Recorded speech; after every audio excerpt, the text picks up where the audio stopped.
Dans la Grande Orientale, il est venu en visite d'itinérance dans cette partie du pays. D'abord, votre impression de l'arrivée du chef de l'État dans cette contrée du pays. Merci beaucoup, monsieur le journaliste. Mon impression, ça ne peut être que la satisfaction. Ça ne peut être que la satisfaction d'accueillir le chef de l'État dans l'espace Grande Orientale. Vous savez, après sa campagne en 2023 décembre, le chef de l'État avait fait plusieurs promesses au niveau de la Grande Orientale et à la population de cette contrée. Et aujourd'hui, on peut dire que après qu'il soit investi, c'est la première province où il a foulé ses pieds. Nous étions très ravis et nous étions très mobilisés pour l'accueillir et nous sommes très satisfaits de sa présence jusqu'ici. Et aujourd'hui, il est venu... Parmi les infrastructures qui bénéficiera aujourd'hui de la visite et de l'implication pour la réhabilitation du chef d'État, les stades de Lumumba en fait partie. Question de donner à cette jeunesse sportive les espaces qui répondent aux normes internationales. Quel est votre mot étant l'un des représentants? Je pense que le stade Lumumba aujourd'hui, que nous venons de visiter qui est en train d'être réhabilité, c'est vraiment une très grande satisfaction pour la jeunesse. Nous connaissons tous l'impact des sports, l'impact des activités sportives sur la jeunesse. Je pense que ça fait partie de la promotion de la jeunesse, des activités sportives. Et aujourd'hui, le chef de l'État a pensé à réhabiliter le stade de la Chopo. Je crois que la jeunesse va se retrouver et nous lui disons simplement merci. Et quel est le message que vous pouvez lancer aux Chopolais d'une manière générale? Nous devons soutenir le chef de l'État, Félix Antoine Tshisekedi, puisque c'est le président qui pense beaucoup plus à la Grande Orientale. Nous sommes témoins de ses œuvres au niveau de la Grande Orientale, tant au niveau du gouvernement où nous sommes tellement représentés par les membres du gouvernement, ainsi qu'au niveau de l'Assemblée nationale. La jeunesse s'arrange derrière le chef de l'État pour soutenir sa vision, puisque nous recevons aussi beaucoup de lui. On ne peut pas simplement citer le stade, mais nous avons aussi inauguré hier, je crois, c'était avec le chef de l'État, l'aéroport de Bamboka. Aujourd'hui, vous pouvez parcourir toute la RDC. Je crois que c'est le meilleur aéroport de la République actuellement. Rappelez votre nom complet. Je suis bâtonnier Patrick Akatiolebo du barreau du Bazoué. Merci beaucoup, M. À présenter à l'autorité nationale, c'est d'abord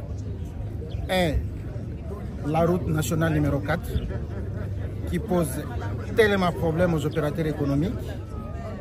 2, pour la ville de Kisangani, la centrale hydroélectrique de la Chopo. Aujourd'hui, il ne nous reste plus qu'un seul groupe de maximum 5,5 MW.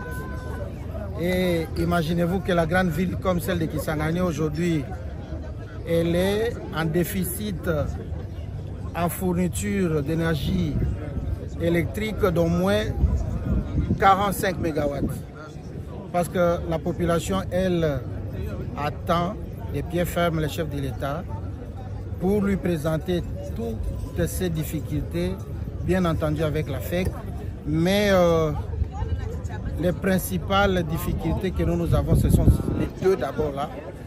Aussi, par ricochet, nous devons dire que nous nous félicitons du fait qu'il y a des travaux ici et là dans la ville de Kisangani.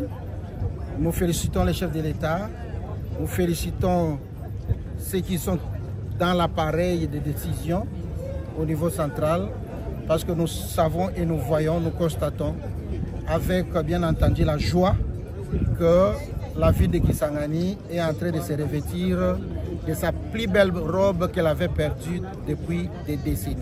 Et donc nous nous félicitons et nous sommes vraiment contents de voir que le chef de l'État a accepté de fouler ses pieds ici à Kisangani. Merci. Voilà, merci pour cette opportunité. Aujourd'hui, la visite du chef de l'État dans l'espace Grand Oriental, particulièrement de la province de la Tchoko, ici à Kisangani, où nous sommes présentement, elle est historique, mais également symbolique. Symbolique parce que il y a déjà une année, l'homme est passé ici. Lorsqu'il est passé, il a tenu des promesses. Et aujourd'hui, les promesses sont en train de prendre corps. Si vous vous souvenez bien, vous rentrez, vous êtes journaliste, il a dit des choses pour Kisangani, qu'il a accueilli, qu'il a voté massivement. Il a promis des routes, il a promis des infrastructures, il a promis de garantir la paix au regard de tout ce qu'il voulait se créer ici entre le frère Mbole et tout ça. Et aujourd'hui, le chef est là justement pour démontrer à la Grande Orientale qu'il est l'homme, il est le champion de la Grande Orientale. Hier, j'ai eu le privilège de participer à une soirée avec l'excellence ministre des Finances nationales. Il a été mieux placé pour parler de tous les projets qui sont implémentés dans l'espace oriental en termes de routes et de voiries. Ça veut dire que le président public arrive justement pour matérialiser ses promesses. Il avait déjà commencé et il est en train de démontrer à la Grande Expanse, Grande Orientale, qu'il est là, il est le fils de la Grande Orientale et toutes les promesses qu'il a tenues lors de la campagne, il tient à cœur et il doit les réaliser. Mais est-ce qu'il y a-t-il des doléances qu'il faut dans le Grand Oriental? Parce que le chef vous a presque donné une grande partie. Dans le gouvernement, vous avez une position ainsi de suite. Mais y a-t-il des doléances que vous allez soumettre au chef? Oui, les doléances sont légères. On peut soumettre des doléances, mais lorsqu'on a foi à l'homme, c'est ce qui est plus important. Parce que c'est vrai que tout ne doit pas se réaliser comme par le bâton magique. Effectivement, il y a les problèmes des infrastructures qui se posent. Vous savez aujourd'hui, la Tchoko est presque enclavée par rapport aux autres provinces. Tant qu'il n'y a pas la RN4 qui est opérationnelle, ça pose problème. Donc il y a un problème de l'électricité. Alors déjà, depuis hier, le ministre des Finances a fait des promesses, a fait déjà des révélations sur ce qui est déjà implémenté pour la rencontre et qui va impacter également les restes même de l'espace communautaire.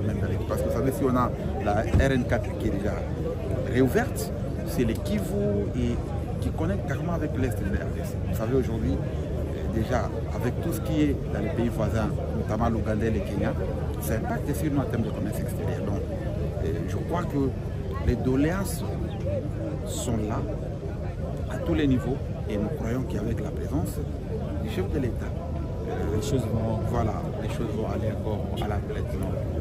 Merci beaucoup. C'est moi qui vous remercie. Constitution Nabiso ezali kosenga bana mboka o bazali na mayele bafandela yango bakoka kotala likambo wana. Me banguna na biso lokola bayebi ke ngai na telemeli bango balingi ba profiter na nzela wana bakosa bana Kongo.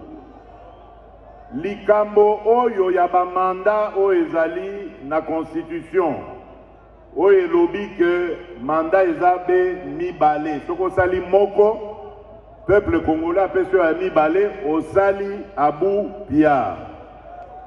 Likambo wana pona ko changer yango esengeli kaka peuple congolais ye moko oyo abetelaki yango sete. ezali likambo ya président de la République te. Kasi président de la République azali garant ya bon fonctionnement ya mboka.